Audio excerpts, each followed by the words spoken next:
I think he loves you guys, actually. Talking in general terms. So that's more your call then. You guys can move in with him in January. I mean, help yourself. I told him that too. He can Twitter. He can have a ball. He's coming up on some pretty heady milestones. What does that mean? I mean, to him, what does that mean to you? Because I think you've had several wide receivers up in the top receptions and stuff. I don't know if you get credit for that or not.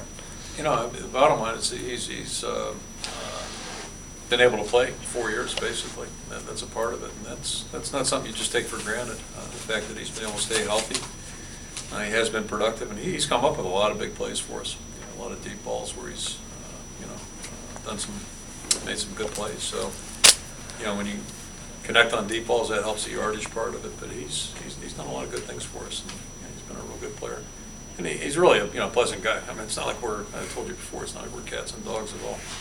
It's just kind of, I'm the killjoy, and he's the fun guy. So, old guy, young guy, one of those deals.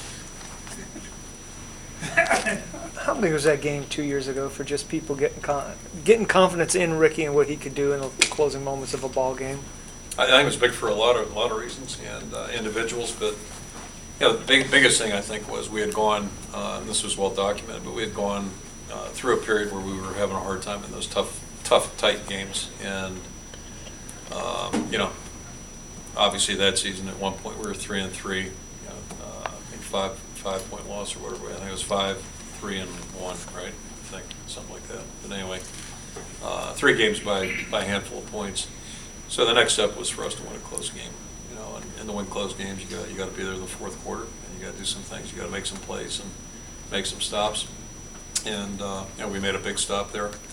Mitch drew a holding penalty, and then we came up with an interception. And then we drove the ball. And, not the same formula as when Station made the stop and we drove it against Michigan, but kind of that kind of circumstance. And then went on a dramatic field goal. So I think maybe that got us over the top that, hey, we can win some close games again, do one of those things. And the next week we had a close game, I think, with Purdue. So, for us to be successful, it's kind of like the special teams deal. If we're not good on special teams, we're going to be a middle-of-the-run road team. And if we can't win close games, we're going to be a middle-of-the-road team. So, those are just kind of like fundamental building blocks for us. Talk about the decision to go with Mike Meyer at kicker and on your place attempts. Was that due to something that he was doing better in practice? Was it just unhappiness with position? It's been pretty close all the way through, and it's really, even when Danny was in the mix, it's been pretty close to call. There hasn't been a definitive guy with an edge, or a guy with a definitive edge. So, and you just kind of go by feel a little bit, and just felt like we'd give Meyer a shot and see what he does. He's been doing a good job on kickoffs, and see if he can take the next step. They're having